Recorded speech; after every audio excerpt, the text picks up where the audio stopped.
Friends, it is May in the garden, and this is one of my favorite months of the year. I always say May is Mother Nature's Fashion Week. So I thought I would take you on a little May garden tour because I have some gorgeous things that are in bloom, and I'm very excited.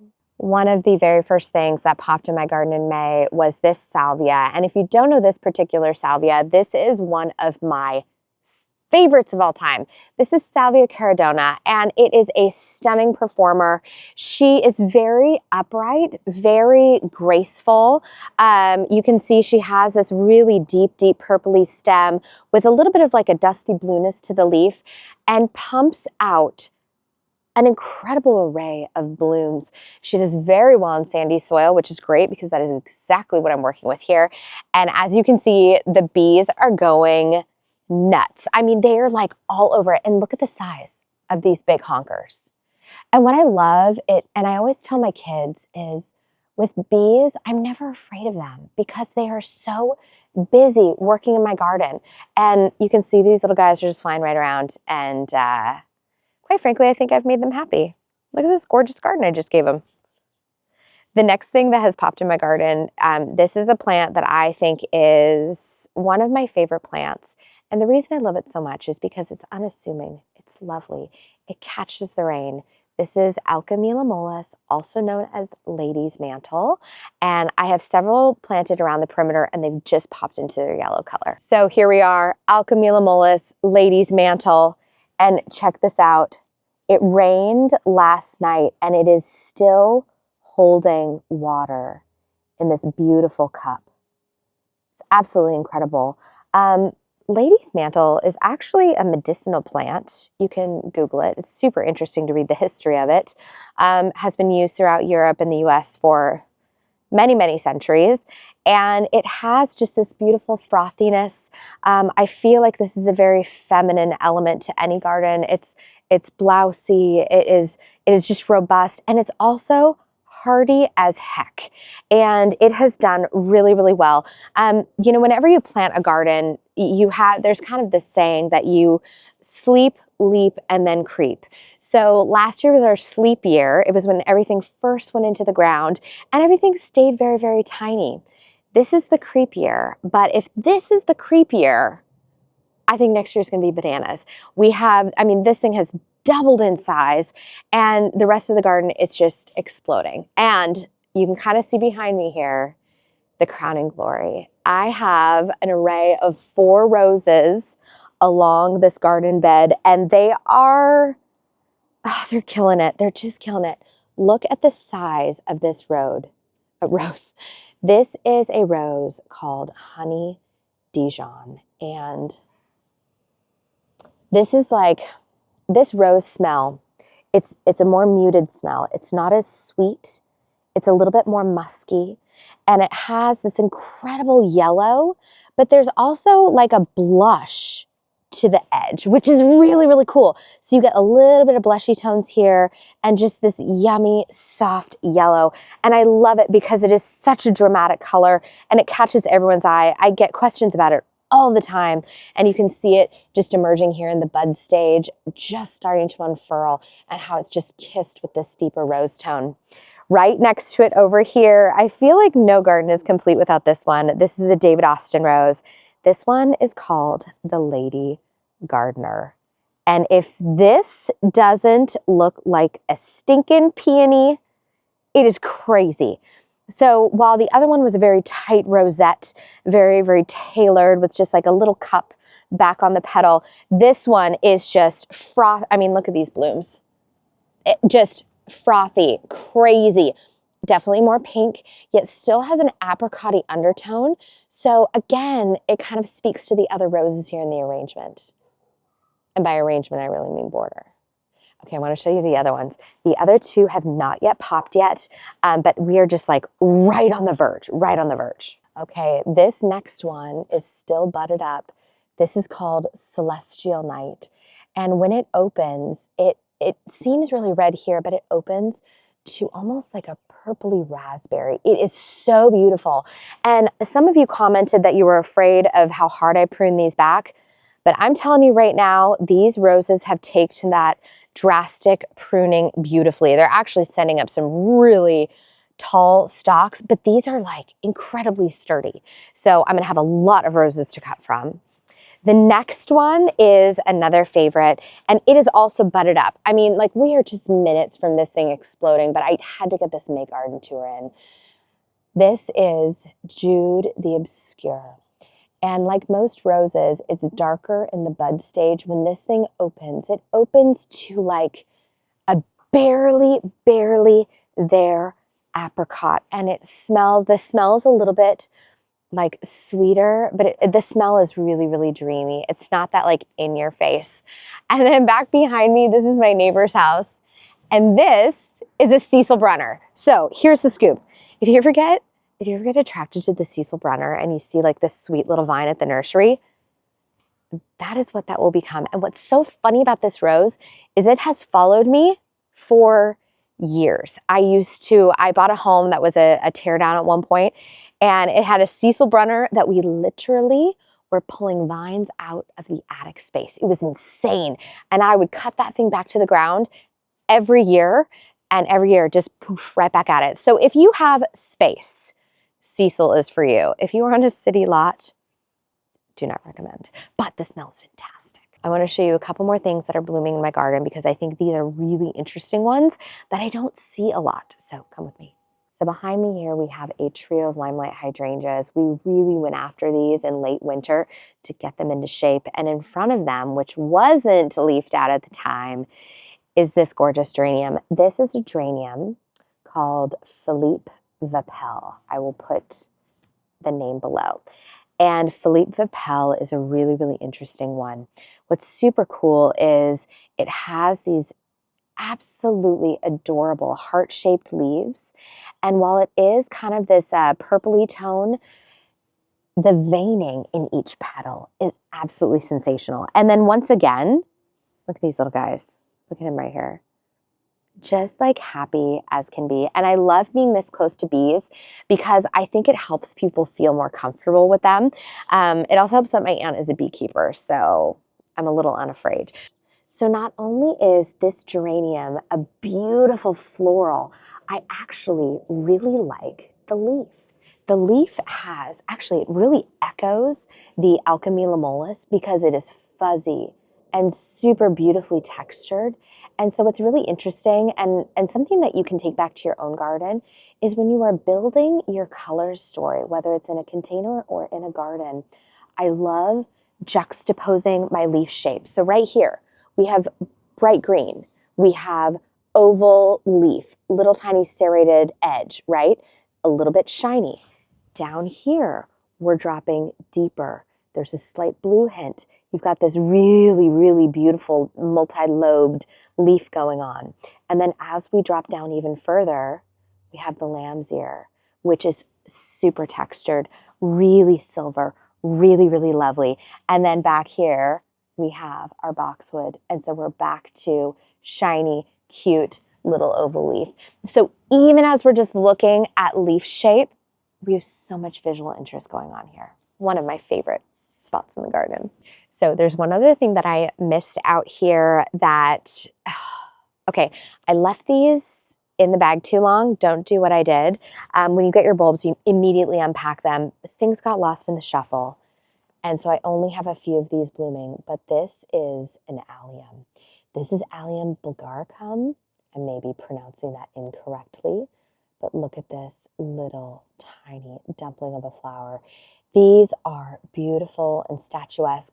And what I've done is I've placed them, I always place my alliums in and amongst plants because typically the foliage of an allium will die back and look disgusting while the tip of it is just going on for days. I've got, and funny enough, I think I planted like 5 of them down here. This is the sole survivor, but I know I'm not the only one who's done this.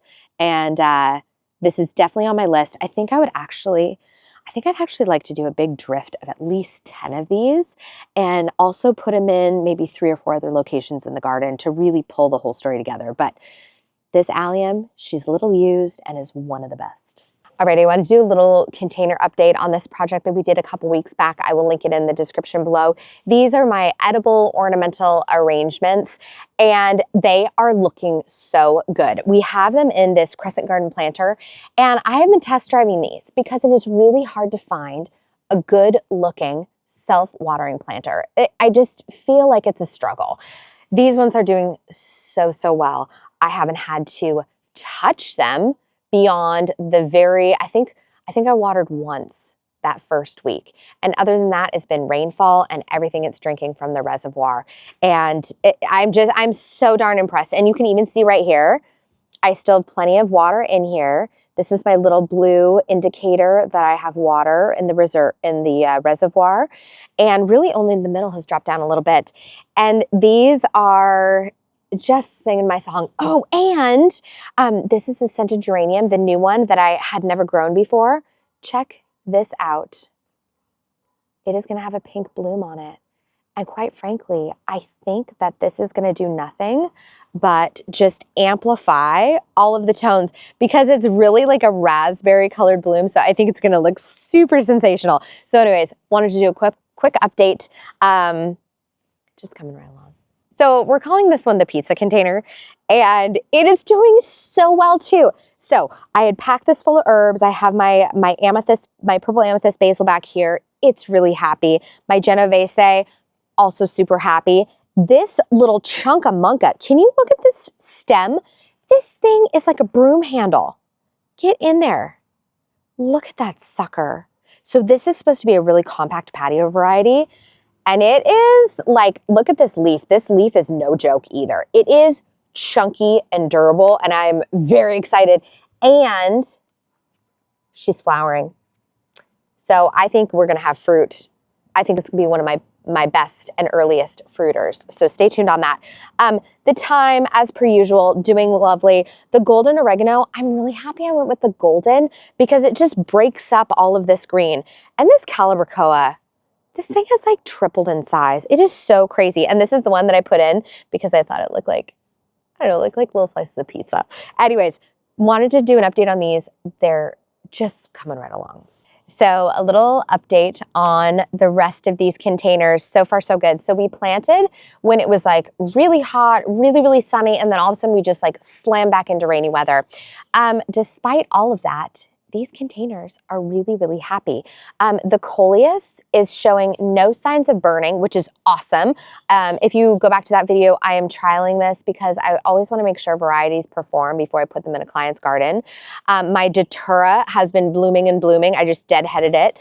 In fact, leave a comment below if you want me to do an entire video on container maintenance because I keep getting a lot of questions for that. Next thing, germander, gorgeous. This sweet potato vine, you guys, I'm pretty darn pleased with this. And so I have to figure out which one of my growers is going to grow this for me next year because it's doing its thing. The other thing that I'm really impressed with is this guy. Look at this rift blue lobelia. This, I will tell you, this is one of my favorite new plants to play with that I've discovered this season. It is doing so well everywhere I've planted it. Really love it. And of course, right here, I mean, honestly, like I had no doubt a Patio would perform. I had no doubt about it. But look at this. It is so happy and sunny out here. The other thing that is really doing it for me is this 5-star jasmine. She is budding up right here. And I was down in California and all of theirs are blooming right now, almost finished with a first flush. And mine are just getting going. It's okay. It's okay to be behind. And then last but not least, we have our sweet little white cosmos back here. And these ones, I think they grew overnight. I mean, this thing is easily 4 times the size. And what I love about having this back here is I know right now it's this secret squirrel moment back here, but in about a second, these things are just going to be wispy and waving all the way around. So loving this. And I want to take you around and I want to show you my Abutilon as well. Okay, so a very similar arrangement. I want to discuss one thing. Well, first of all, everything is performing really well as expected, except my sweet potato vine. And I got to tell you, I don't know what is going on, but I don't know if it's fluctuations in temperature or the stock, but every single grower that I have seen that has produced the sweet potato, the Marguerite variety, it's really struggling this year. So actually, I switched from Marguerite. I only purchased one flat, which is highly unusual for me. Usually I go through like, I don't know, 3 or 4, and there's like 18 in each one. I actually switched over to the variety called Sidekick because I just wasn't liking what I'm seeing. And so I actually might go back to some of my clients here in the next couple weeks and switch them out if they are not performing as I would like to see. But again, this is why I always do my own containers. I always try these things out because it's like a never-ending learning experience, because some years just are not good years for certain plants. So anyways, I wanted to be really transparent and show you something that I'm not liking it, you guys, not liking it. So if this doesn't, if she doesn't figure out how to pull herself together, I might switch it out for a Sidekick like I've done at so many of my clients' homes. Okay, this is so fun right here. I've already cut back you can see I've pinched back the center of my Snapdragon and it's sending out more buds. But this is the bloom of an Embutalon. It's commonly referred to as a flowering maple. I think it looks like a tiny hibiscus. It's so freaking cute. This one is on its last leg, but check this out. Do you see how, oh, look, oh, here's a good one. Isn't that gorgeous? It is so lovely. And this thing is loaded with blooms. So I think we are going to have a spectacular, spectacular display this year. Did anyone have any doubt that this mint would do well? But seriously, it has like tripled in size, and look how fuzzy that leaf is. Is that not the coolest? So this is the apple mint, and I've never grown it before, and it is really textural and super, super lovely.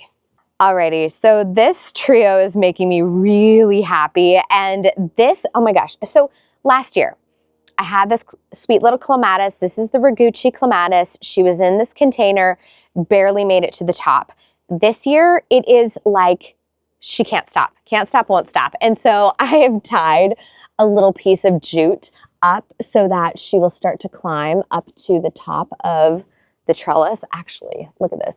She's trying to tangle around herself. I'm like, come on, girl. Come on, girl. I gave you a super highway here. I'll just give you this little twist around. Just see if she takes hold.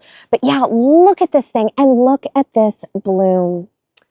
This little, it almost looks like a little Tinkerbell skirt. This is my favorite style of clematis. I think they are just super sweet, super delicate.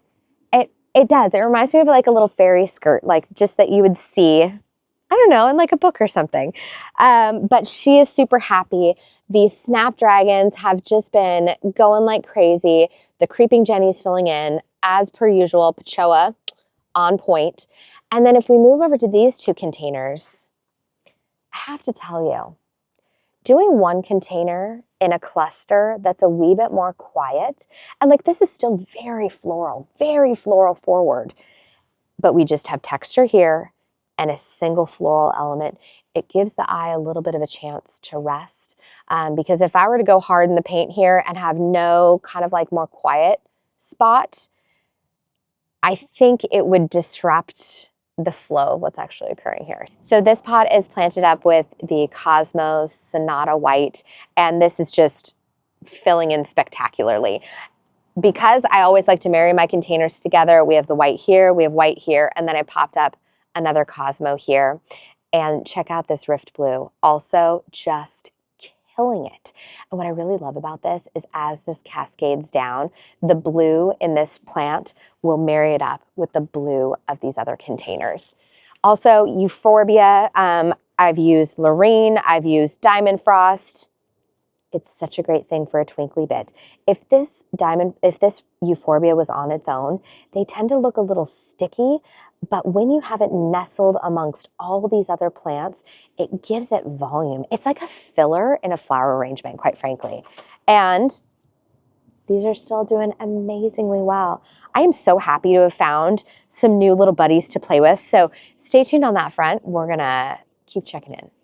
Just wanted to quickly pop over to the veggie patch to show you how it's filling in. This is my daikon. I am not happy that it's flowering because I still don't see any big bulbing down here. But you know, sometimes you try things and they don't work. Sometimes they do great. But this one, she's flowering, so I really don't know that I'm actually going to get any daikons. The daikons behind me, though, so this is really interesting. I planted 2 different varieties, here and here. These ones have not flowered yet, so I'm going to say this is going to be my better crop. Time will tell. And then the peas are finally taking off. I'm so happy with them. The Oregon snow pea is over here. The sugar snap pea is over here. Typically speaking, I get my snow peas to produce first and they stay shorter, but these 2 are like neck and neck. So we're gonna have to see what happens. I think in this space here, I'm actually gonna trellis up a tomato. So I've gotta get that in the ground because it's still in a pot. All right, strawberry watch continues. I haven't dove in here since I've gotten back from California, but man. Okay, we are still not close, but look at all this fruit. So when I was telling you that this pineapple strawberry is an amazing snacker to have in the garden, let me just look at this. This thing is loaded, absolutely loaded. And oh, these are probably going to be the closest. Yeah, right there. Okay, so what they do is see how it starts here, kind of like little and knobbly, and then it gets to be a little bit more white. This one is still very, very firm, but as it becomes more and more ripe, there's a little bit of like a squish to it. And then when you just pull on these ever so gently, they pop right off. And that's how you know that they're done. And they're great to have because, oh, oh my God, it's happening. Okay, come here, look. So do you see how chunky that guy is? And then do you see when I give him a little bit of a squish? Okay. Oh my God, there's another one.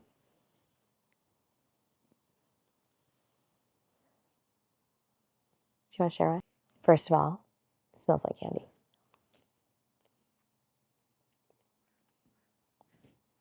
That is what it tastes like if a strawberry and a pineapple had a baby.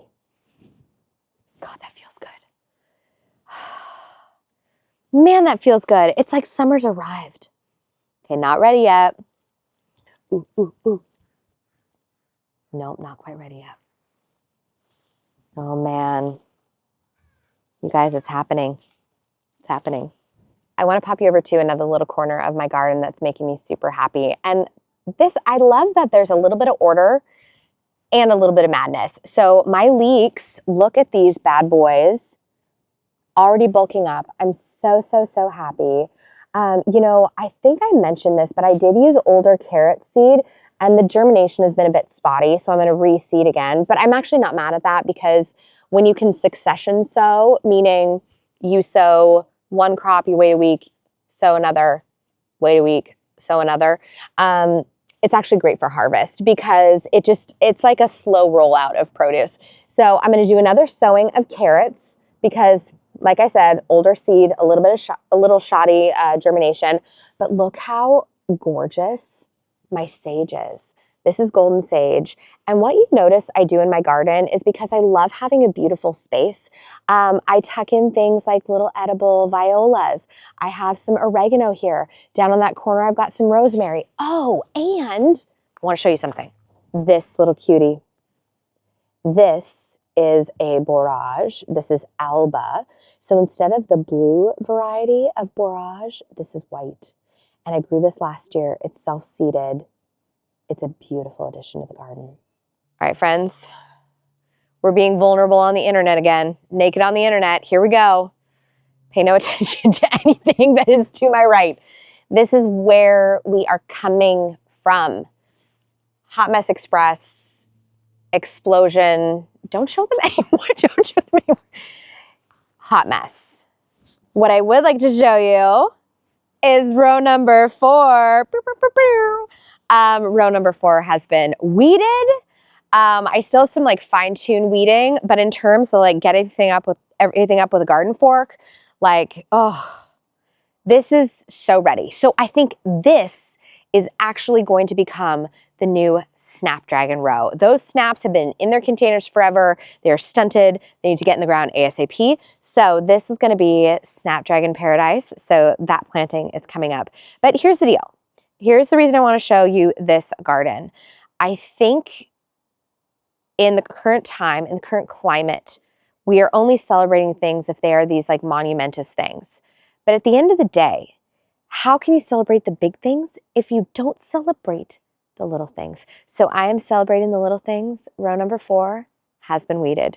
I'm going to take you to row 3, which actually should look super familiar. So I'm super happy with how things are going.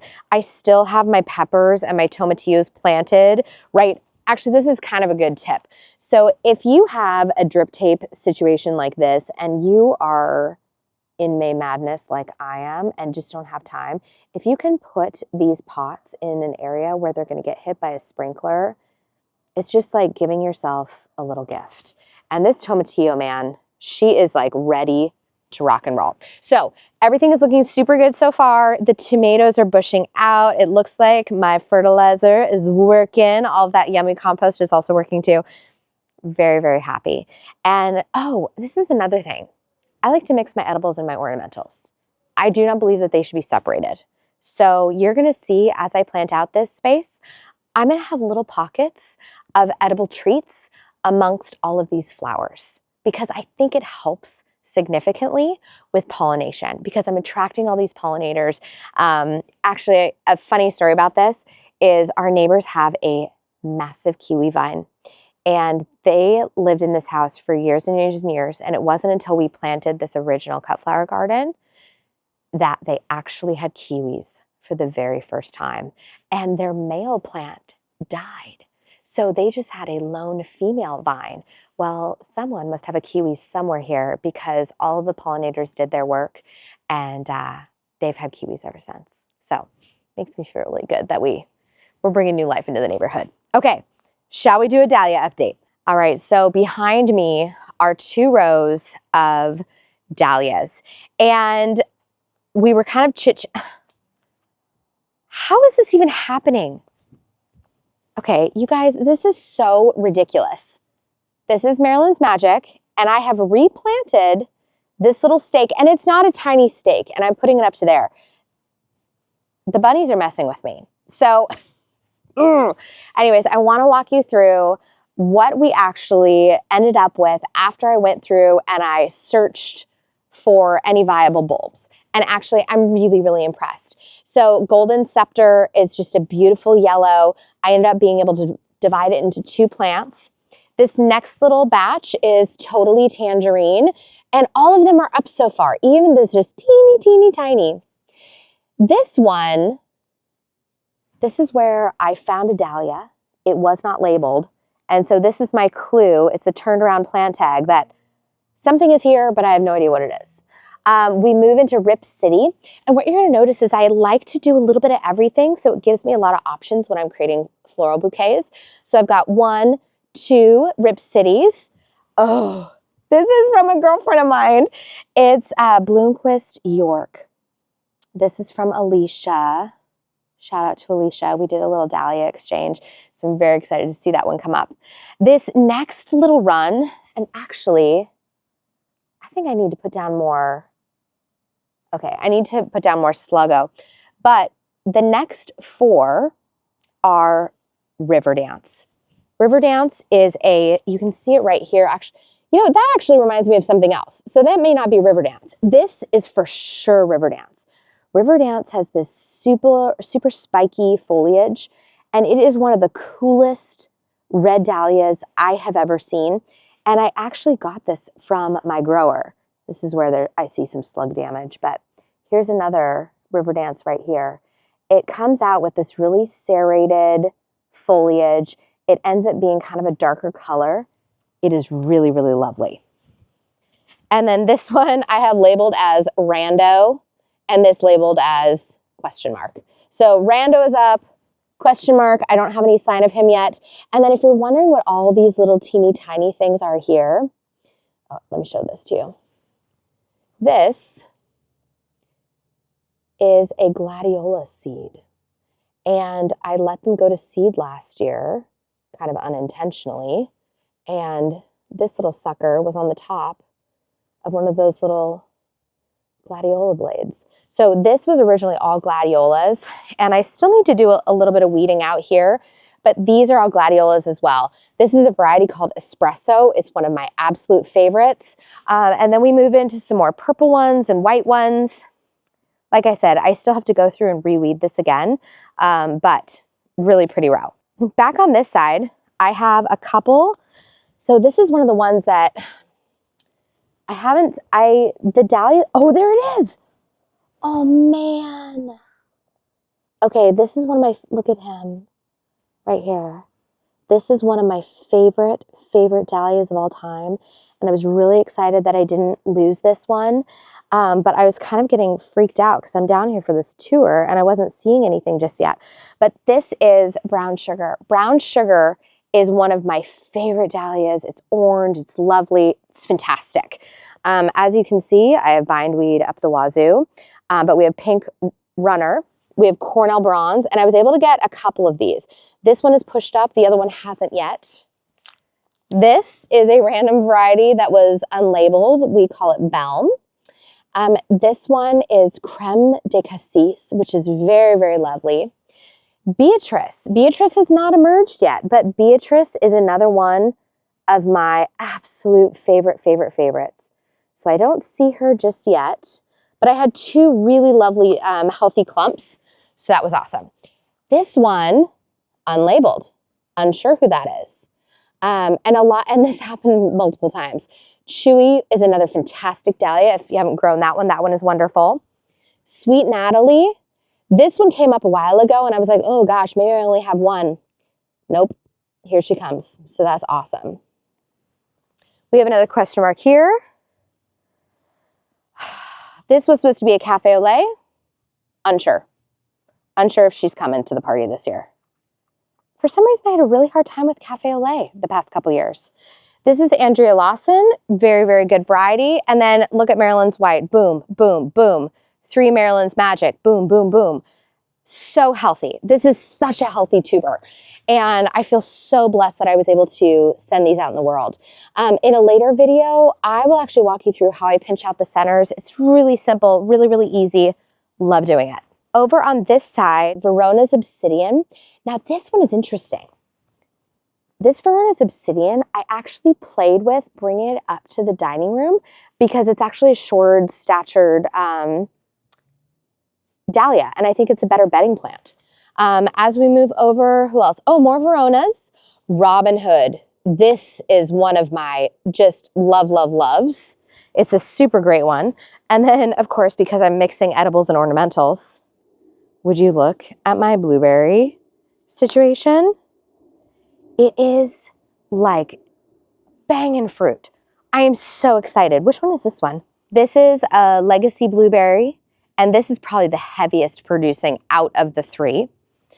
This one is Spartan, and she is living up to her namesake with just like Spartan little clusters of fruit, but still producing. And then over here, oh, this one is Blue Jay. And Blue Jay, look at this. Tons of awesome blueberries. So I think we're gonna have a really good harvest. So after Robin Hood, we have Franz Kafka, which is a great one. Rocco, looking really, really good here. Omega is up. Omega is incredible. And both of these are up. This one, the reason I have this one spaced so far apart is because the heads on Omega are like this big. They are so killer. And then moving down here, we have another Omega. Valley Rust Bucket is a new one. A la Mode is a new one. Picked that up at the garden center. I think you guys saw that one. And then Edinburgh. Look at that. 3 really, really strong ones. Lilac Bull is my next one. And this one is a really good producer for me as well. I also have 3 Joey Winnies. Is this hilarious? Joey Winnie. I think that's a Joey Winnie too. Now, do you want to hear the craziest bit about this entire rabbit debacle? That rabbit ate all of my sunflowers except for this little one. I have 1, 2, 3. And I think I need to put like next level protection around them.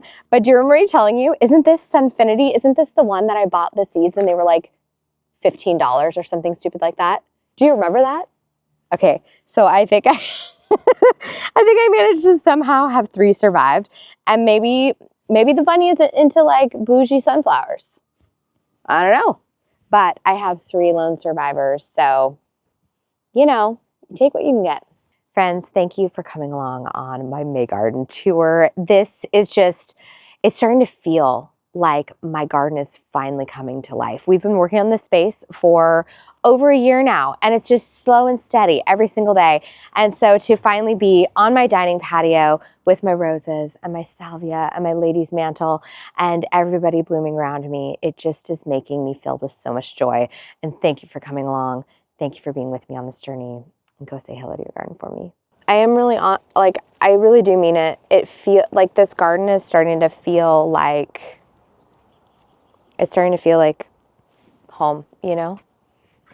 It's like you put in all this work for so long it looks so tiny.